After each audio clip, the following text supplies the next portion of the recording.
Dharmasthala case ತನಿಖೆಗೆ SIT ರಚನೆ ವಿಚಾರ ತನಿಖೆ ಬಳಿಕ ಸತ್ಯಾಸತ್ಯತೆ ತಿಳಿಯಲಿದೆ. ಬೆಂಗಳೂರಲ್ಲಿ ಡಿಸಿಎಂ ಡಿಕೆಶಿ ಹೇಳಿಕೆ.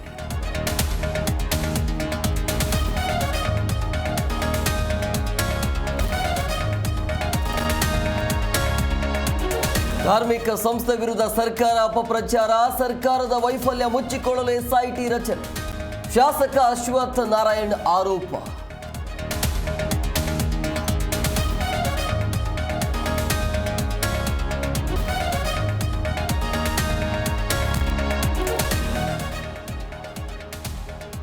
ಪಾವಗಡ ಜನರ ಬಹುದಿನಗಳ ಕನಸು ನನಸು, ಕುಡಿಯುವ ನೀರು ಯೋಜನೆಗೆ ಸಿಎಂ ಚಾಲನೆ, 270 ಗ್ರಾಮಗಳಿಗೆ ನೀರು ಪೂರೈಕೆ ಯೋಜನೆ.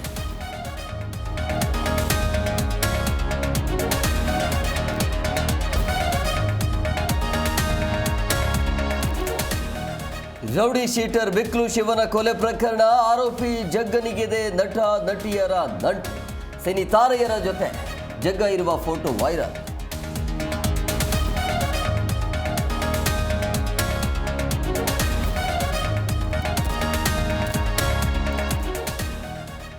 ಸಂಸತ್ ಕಲಾಪ ಆರಂಭವಾಗುತ್ತಿದ್ದಂತೆ ಗದ್ದಲ, ಪೆಹಲ್ಗಾಮ್ ದಾಳಿ, ಆಪರೇಷನ್ ಸಿಂಧೂರ ಸಮರ, ಭಿತ್ತಿಪತ್ರ ಪ್ರದರ್ಶಿಸಿ ವಿಪಕ್ಷಗಳು ಗಲಾಟೆ.